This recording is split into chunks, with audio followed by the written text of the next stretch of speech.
এখন চিকিৎসা কি আর সেবা নয়, নাকি নিছকই এক ব্যবসায়িক লেনদেন? এবার চিকিৎসার গাফিলতিতে রোগীর মৃত্যুকে ঘিরে উত্তেজনা ছড়ালো কোচবিহার শহরে। প্রসব বেদনা নিয়ে এক মহিলা শনিবার সকালে ভর্তি হন শহরে একটি নার্সিংহোমে। বিকেলে সিজারিয়ান অপারেশনের পর হঠাৎই তাকে অন্যত্র রেফার করা হয়। পরে অন্য এক বেসরকারি হাসপাতালে নিয়ে গেলে তাকে মৃত বলে ঘোষণা করা হয়। এ বিষয়ে আপডেট নেব, আমাদের প্রতিনিধি রয়েছে দীপজয় বর্মন। দীপজয়, প্রথমে তোমার কাছে যে প্রশ্নটি রাখবো, বেসরকারি হাসপাতাল মানেই একটা গাফিলতির অভিযোগ বহুদিন ধরেই আসছে, কি বলবে? একেবারে দেখো যে বহু এর আগেও বহুবার হচ্ছে বেসরকারি হাসপাতালে চিকিৎসার গাফিলতি বহুবার উঠেছে। এবার কিন্তু চিকিৎসার গাফিলতিতে আর এক রোগীর মৃত্যুর ঘটনাকে কেন্দ্র করে কিন্তু রীতিমতো চাঞ্চল্য ছড়ালো কোচবিহারে। দেখো, শনিবার রাতে কোচবিহার শহরের 8 নং ওয়ার্ডে একটি বেসরকারি নার্সিংহোমে সামনে মৃতদেহ রেখে সেই মৃতের পরিজনেরা কিন্তু বিক্ষোভ দেখান। দেখো, আমরা যেটা জানতে পারছি যে মৃত যে মহিলা রয়েছেন তার নাম হচ্ছে সম্পি দাস বর্মন, এবং তার বাড়ি কিন্তু এই যে কোচবিহার জেলার যে তুফানগঞ্জ রয়েছে সেই তুফানগঞ্জ মহকুমার মারুগঞ্জ এলাকায়।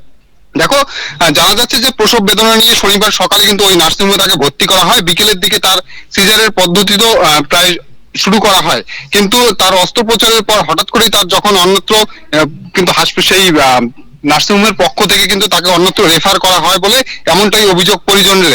দেখো, রোগীর পরিজনরা ওই মহিলাকে কোচবিহারের আরেকটি বেসরকারি হাসপাতালে নিয়ে গেলে সেখানে তাকে পরবর্তীতে কিন্তু মৃত বলে ঘোষণা করে।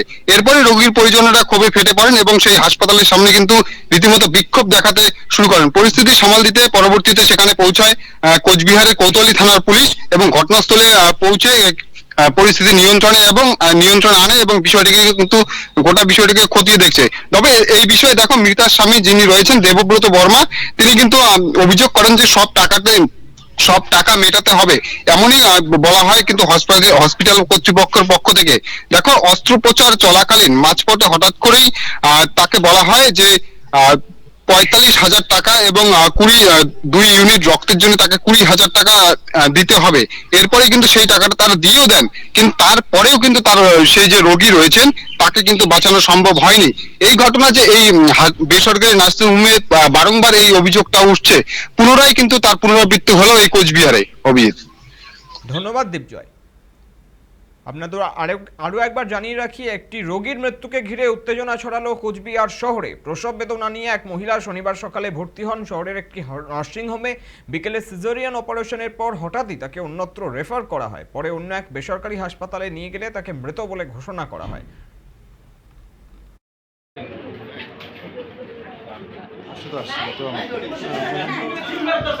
ভর্তি করায় 10,000 টাকা নিচে ব্লাডের জন্য।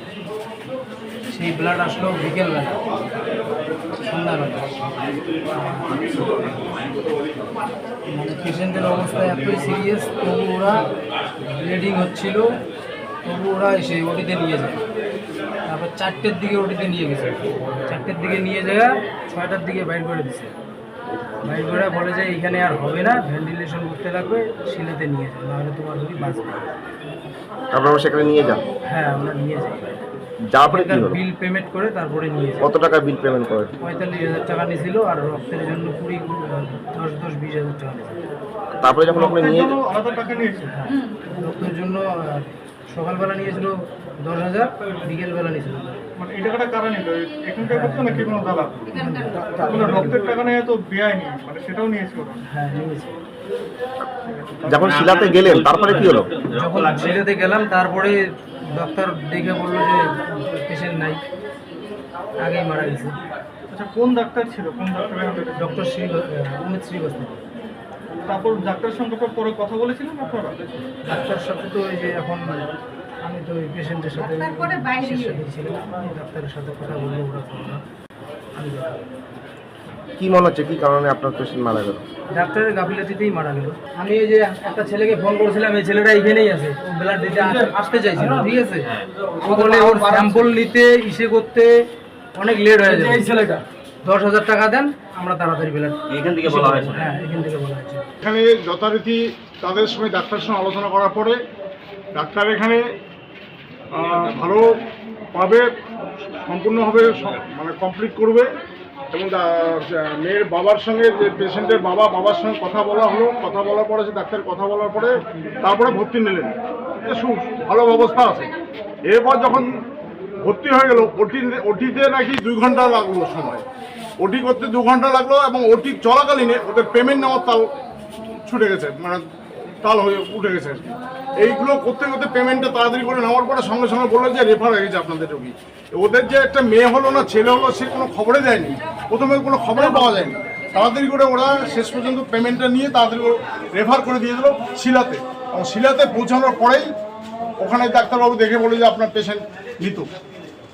ব্যাক করে এসে এরা চাইছে এই ডাক্তারের গাফিলতির জন্য তার কোনো সুব্যবস্থা নাই। কিভাবে পেশেন্টকে একটা সিজার করলে কি হলে পরে একটা পেশেন্টকে রক্ষা করা যায় সেই কোনো ব্যবস্থাই নাই। তাহলে আমরা কি ভাববো? আমরা এখানে সবাই যেটা ভাবছি যেটা আমরা পেশেন্টকে আমাদের ডাক্তারি গাফিলতির জন্য আমরা পেশেন্টকে আজকে হারাইলাম আমরা। না পেশেন্ট দেখুন যখন এখান থেকে যাবে তো যা বিল হয় ওটা পে করে নিতে হবে। এটা তো একটা পেশেন্ট নেই, সব পেশেন্টই এমনি আছে। যখন অ্যাডমিট হয় তো আমরা পেশেন্টকে করে নিচ্ছি, হ্যাঁ ঠিক এত টাকা লাগবে তোমার যাওয়ার সময় এত টাকা দিবে। তো এই পেশেন্টের ক্ষেত্রে কখন টাকা নেওয়া হয়েছিল, মানে অপারেশন চলাকালীন টাকা নেওয়া হয়েছিল নাকি রেফার করার পরে? 10,000 টাকা করে দুটো প্যাকেটের জন্য 20,000 টাকা নেওয়া হয়েছে রক্তের জন্য, এরকম একটা অভিযোগ আছে। আমরা এমনি যে রক্ত অ্যারেঞ্জ করে ওরাই না কিন্তু ওরা তো বলছে যে আপনাদের টাকা দিয়েছে। এখন ওদেরকে বলা হয়েছিল যে তোমরা রক্ত যদি অ্যারেঞ্জ করো তো নিজেই অ্যারেঞ্জ করো, ঠিক আছে? রক্ত অ্যারেঞ্জমেন্ট আমি কোনো আইডিয়া নেই, আমাদের হয়তো রক্ত আমার লাগবে না। আরেকটা অভিযোগ তারা বলছেন যে ওনারা আপনাকে দেখিয়েছিলেন আগে, আপনি বলেছিলেন যে এখানে হবে বলেই ওনারা বলছেন যে এখানে ভর্তি করে। এটা আমি পরিষ্কার বলছি, এটা this is not the first case, আর এটা প্রথম কেস নেই যে আমরা এটা করছি, ঠিক আছে? এমনি নেই যে এটা প্রথম কেস করছি পেশেন্টটা এটা এর আগেও অনেক কেস হয়েছে। এটা খারাপ হয়ে গেছে সেই জন্য ওরা ইয়ে করছে যে হ্যাঁ ঠিক আছে এরা কিছু জানে। সবমিলে কত টাকা নেওয়া হয়েছিল? দেখো আমাদের এখানে প্যাকেজ হয়, ডিসচার্জের সামনে নার্সিংহোমে পে করতে হয়, ঠিক আছে? কিন্তু ওনারা বলছেন যখন অপারেশন চলছে মাঝপথে ওদেরকে বলা হয়েছিল টাকা দিতে এবং অপারেশন চলাকালীনই ওরা টাকা পেমেন্ট করেছে। এটা ব্লাডের জন্য যদি টাকা না তো সেক্ষেত্রে টাকা কিভাবে নার্সিংহোম নিতে পারে? ব্লাডের জন্য কি নার্সিংহোম টাকা নিতে পারে? না যে ব্লাড অ্যারেঞ্জ করবে না, কিন্তু ওনারা বলছে যে আপনাদের বিল সেকশনেই টাকাটা দিয়েছে অপারেশনের জন্য, যে আপনাদের কত টাকা নিয়েছে? সবমিলে কত টাকা নিয়েছে? ওটা আমি নার্সিংহোমকে জিজ্ঞেস করবো।